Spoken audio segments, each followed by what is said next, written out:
permission to record. Okay, so public service motivation and retention strategies are critical concern in advanced human resource management, particularly within government institutions where attracting and keeping competent, committed employees directly affects the quality of public service delivery. Public servants are often driven not only by financial rewards, but also by a strong sense of purpose, civic duty, no, and commitment to the common good. So understanding what motivates employees in the public sector allows human resource managers and administrators to design policies and work environments that sustain engagement, no performance and long-term commitment despite resource constraint and bureaucratic challenges. In government setting, no, effective motivation and retention strategies go beyond compensation and focus on meaningful work, job security, professional growth, recognition, and supportive leadership. And this topic highlights how public sector organizations can nurture intrinsic motivation, align individual values with organizational mission, and reduce turnover by creating fair, inclusive, and employee-centered human resource practices. Through examining motivation theories and retention approaches specific to public service, future administrators are better prepared to build a resilient, motivated, and high-performing public workforce. And to give us more details about the topic, let us all welcome our presenter again. Go ahead. Hello. Yes, sir. Good. Thank you po. My next topic is on public service motivation and retention strategies. This presentation highlights how public service motivation sustains commitment among government employees and how HRM retention strategies help maintain a competent, ethical, and resilient public workforce.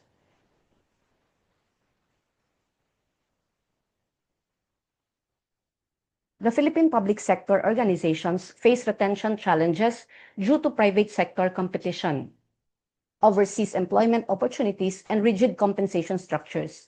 Fiscal constraints, political oversight, public scrutiny, and competition from private sector intensify workforce pressures. In this context, public service motivation has emerged as critical concept for understanding why individuals choose public service and how organizations can retain committed, high-performing employees. Human resource management theory increasingly emphasizes that effective retention strategies must align organizational systems with employees' intrinsic motivations, values, and well-being. Motivation in public service is anchored on service, integrity, and patriotism, not merely financial incentives. Key concepts include emotional connection, job satisfaction, and commitment to public service. Why retention matters in public service? Retention in public service is crucial for maintaining quality, cost-effective government, as high turnover leads to expensive recruitment, lost expertise or institutional memory, lower productivity, and poor service delivery, while retaining staff builds morale, efficiency, and a strong culture, ensuring continuity and better citizens' outcome. What is public service motivation? Public service motivation refers to an individual's predisposition to respond to motives grounded primarily or uniquely in public institutions and public interest. Public service motivation reflects values-driven commitment to serve the public good. An organization's core values such as integrity, accountability, nationalism, and excellence reinforce altruism and compassion as central motivations for government employees. Mainstream HRM theory acknowledges that motivation is multidimensional. While financial rewards remain relevant, they are insufficient alone to sustain engagement in complex mission-driven environments such as the public sector. The public service motivation complements traditional motivation theories by explaining why public employees often accept lower pay in exchange for meaningful work and social contribution. The HRM theoretical foundations. The HRM theoretical foundations are frameworks explaining how managing people strategically drives business success, viewing employees as valuable assets. The human capital theory or resource-based view or focusing on commitment. Key theories include contingency theory, HR depends on context, the AMO theory or the ability, motivation, and opportunity theory, where performance is equal to the ability coupled with motivation and opportunity. And the motivational theory, or the Maslow, Hesberg, and Vroom theory that guides practices like recruitment, development, and performance management for organizational goals. The Civil Service Strategic Performance Management System reflects the AMO framework, ensuring employees have the ability by providing trainings and learning and development interventions, motivation or recognition included in our rewards and recognition system, and also the opportunity or the participation to perform. HR practices should focus on enhancing these three areas to boost productivity, engagement, and overall organizational goals. For the human capital perspective, public employees are viewed as strategic assets whose skills, knowledge, and potential drive productivity, competitive advantage. Effective human resource management retention strategies focus on investing in people through training, growth, fair compensation, and work-life balance to maximize their value, increase loyalty, and reduce costly turnover, turning people into strategic firm resource. The challenges to retention in public service. Despite high initial motivation, public sector employees often experience declining engagement due to structural and managerial constraints. Bureaucratic processes, limited salary flexibility, limited promotion opportunities, high workloads, emotional labor, and political pressure can strain motivation. From an HRM perspective, misalignment between employee values and organizational practices can erode the public service motivation, leading to burnout, cynicism, and turnover. Retention therefore depends not only on attracting motivated individuals, but also sustaining motivation through supportive HR systems. When HR practices fail to support employee values and well-being, outcomes include burnout, disengagement, and attrition. For the retention strategies, effective retention strategies in the public sector integrates strategic HRM with the distinctive motivations of public employees. First is the meaningful work. Clear alignment between individual roles and agency mandates strengthens public service motivation. Meaningful work is a powerful motivator. Public organizations should design roles that clearly link daily tasks to societal outcomes, reinforcing employees' sense of purpose and impact. So each personnel or each employee must understand the link of her tasks to the organizational goals para mas ma-appreciate niya yung purpose ng kanyang ginagawa.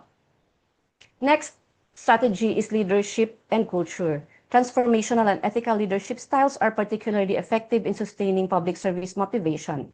Managers who model public values support employee voice mechanisms like grievance system, participation in decision-making, and provide recognition, reinforce intrinsic motivation and organizational commitment.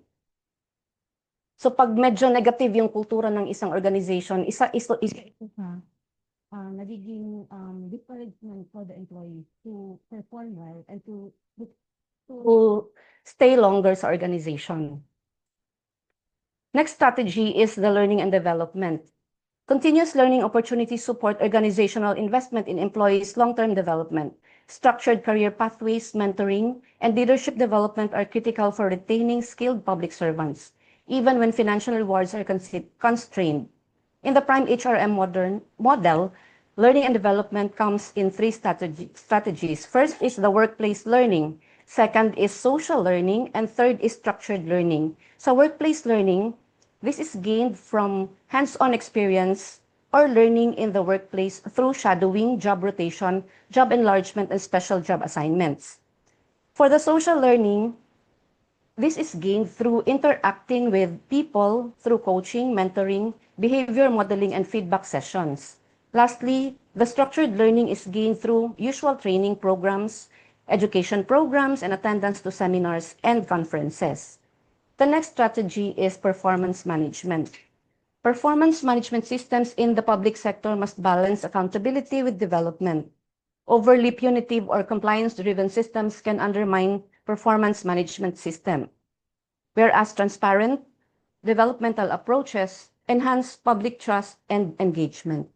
The CSC's SPMS emphasizes developmental feedback, transparency, and accountability rather than punitive evaluation. Fair performance management strengthens trust and reinforces motivation. The next strategy is employee well-being. Employee well-being is central to sustainable HRM. Flexible work arrangements, mental health support, and manageable workloads are increasingly important retention tools, particularly in high-stress public service roles. The Civil Service Commission and DOH support work-life balance, flexible work arrangement, and mental health programs. Consistent with the Mental Health Act, employee assistance programs, wellness activities, and psychosocial support are key to sustainable retention. So all these are mandatory for all government agencies to apply and practice in their respective workplaces. The last, strategic integration of PSM. Strategic HRM requires embedding PSM into full employee life cycle, from recruitment and selection to performance management and succession planning. Rewards and recognition, HR systems should treat employees not merely as resources, but as human contributors whose values and identities shape organizational effectiveness.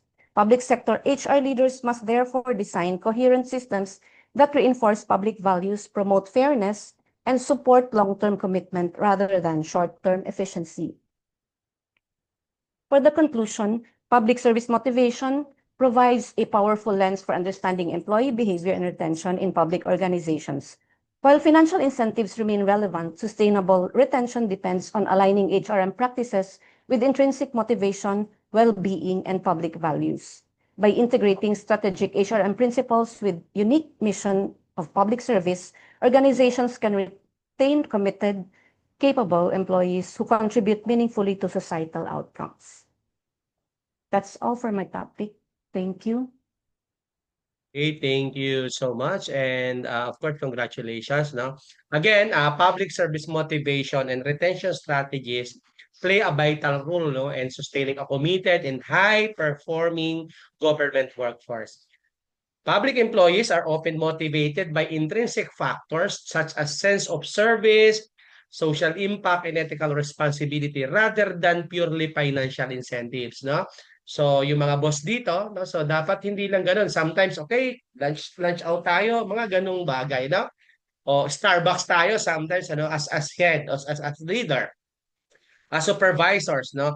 Because when government organizations recognize and support these motivations, employees are more likely to remain engaged, productive, and loyal to the institutions. Effective retention reduces turnover cost, preserves institutional knowledge, and ensures continuity in public service delivery.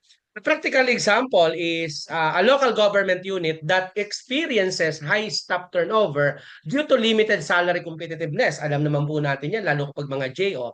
Instead of relying solely on pay increases, no, the Human Resource Office introduces career development plans, transparent promotion systems, recognition awards for outstanding service, and flexible work arrangement. No, employees begin to feel value and see long-term growth opportunities, leading to improved morale and reduced attrition.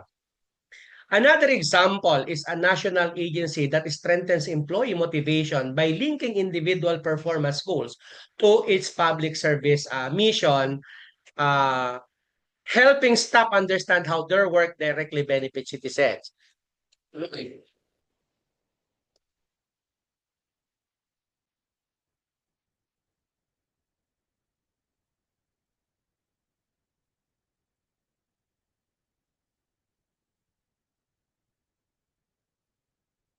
Okay. So I just want to give another example, no. I've heard, maybe somebody heard, no, about the Mayor of Pasig, no, programs related to graduate studies and scholarship, no, specifically in Pasig City. So the mayor and the Pasig City government have actively expanded education support that includes opportunities for graduate studies and professional development, especially for public school teachers, city government employees, and qualified residents. One notable initiative is the pre-masters and doctorate scholarship program, no, specifically designed for Pasig City teachers. And this ordinance provides scholarship grants to postgraduate education, allowing educators to pursue advanced degrees without worrying about tuition costs, a move intended to boost teacher quality and professional growth. In addition, the city has formalized a partnership with University of the Philippines Open University under the Pasig Employees Leads Scholarship Program. And this partnership gives city employees access to graduate programs, including Master of Public Management, Master of Social Work, Master of Information System, and Nursing postgraduate degrees, among others. So the program support lifelong learning while enabling scholars to continue serving the public sector. Beyond graduate scholarship, the broader Pasig City Scholarship Program continues to offer financial aid and incentives for college and professional students, studies to residents meeting eligibility requirements, further widening access to higher education. Okay.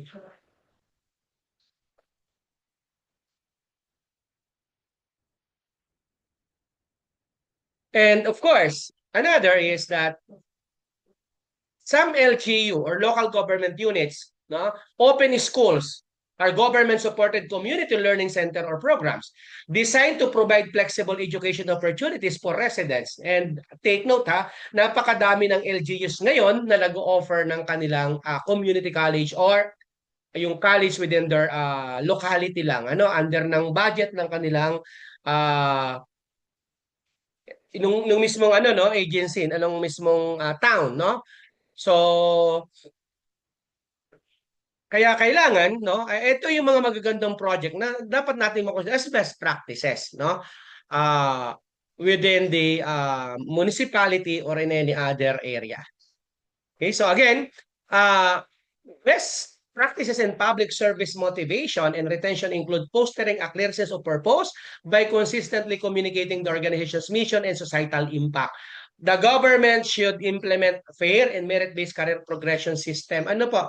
Hindi yung kadikit ni congressman o in-endorse kay ganito, so siya ang promote. Something like that, no? So it happens. Alam naman natin nangyayari yan. Hindi naman sa lahat ng agency, pero it happens, no? So we need to ensure that promotion and rewards, again, transparent and performance-driven. So continuous learning in professional development opportunities. Kaya nga po sabi ko isang best practices ang ginagawa ngayon ng Pasig City at ng mga local government units or local government na nag-o-offer na ng mga community college. No? Napakarami na ngayon na mga local university. Ako po isa sa accreditor no Alcocoa na nagvi-visit ng mga colleges ng under ng LGU, no? So ayun, regular recognition and non-monetary incentives such as service awards, public acknowledgement, reinforcement commitment. And lastly, supportive and ethical leadership is essential. As leaders who listen, take note hindi ko mubos ka. Kailangan you need to listen, you need to mentor them and lead with integrity, create a positive work environment that encourages employees to stay and serve with dedication. Okay, so thank you so much, Presenter.